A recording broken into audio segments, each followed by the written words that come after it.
summer heat. Nonetheless, Qatar is moving forward with preparations many worry won't be sustainable after the games are gone. Well, Mike Bako is senior editor at thedailynational.com, and he joins us with more. Well, $200 billion. What is that to Qatar? I mean, that's nothing. That's a drop in the oil bucket, if you think about it. Brazil spent $65 billion to put on this last World Cup, and now Qatar will just almost triple that. So, you know, here we are looking at them having to build basically the entire infrastructure of everything that they're going to need, from stadiums to rails to everything. Well, let's take a look at some of the stuff here, Mike. Stadiums. Well, that's the lowest on the list, like $4 billion. Oh, yeah. In stadiums. Hamad International Airport, $17.5 billion. Lusail City, $45 billion.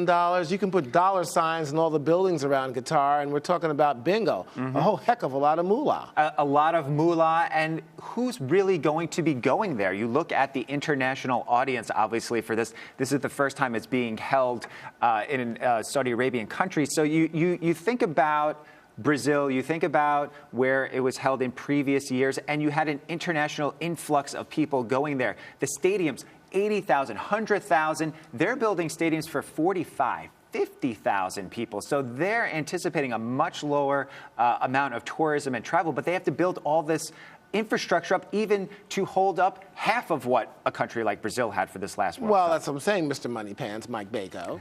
The money that Brazil spent on this is nothing. And, of course, they had all sorts of riots over there. People were complaining that, of course, they could spend it on infrastructure, dealing with the poor, the disenfranchised in their country. But you're not getting any of that kind of backlash in Qatar. Number one, it's a very rich country.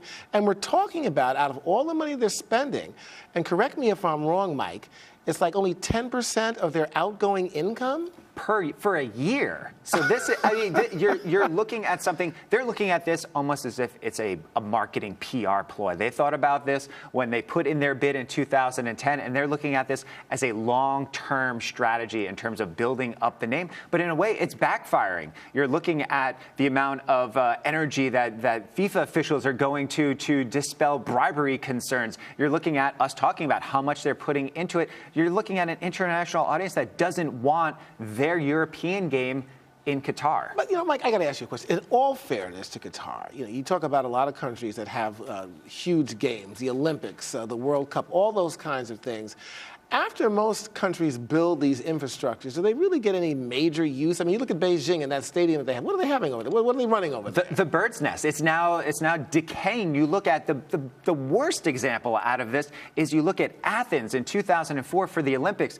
Virtually all of their venues, rusted heaps of scrap metal. A modern-day Acropolis. Basically, yes. So you look at everything that is built. Very few cities have ever been able to turn that infrastructure into something usable. London was able to do it, so much so that they're thinking about Rio not being ready in 2016. They could still go back to London and get some use out of those stadiums. So they've been able to repurpose, but by and large, billions of dollars in, billions of dollars out to sponsors, to organizers like the Olympics and to FIFA. Not really much in terms of long-lasting value. Mike, the bottom line is, I guess, in the long run, they lose money on this. They have the money. Only 10% of outgoing income for a year. Who really cares? I mean, does anybody really care about this? I think people care because it seems like the game is going in a direction that they don't want it to go. They want it to be in a European country or a North American country. And that still may happen. And that still may happen because if more of these allegations come out, if more FIFA officials get behind having the games taken away, I think they're still going to build. Again, even if they spend $50 billion and they get one or two stadiums and some infrastructure out of it, it'll be a win for them in their mind. I'll tell you what, 10%, you just sell that blue suit you have on there, they'll get back their money. All right, there you go. You didn't get that from today's man. Mike Bako, thank you so much for your insight as always.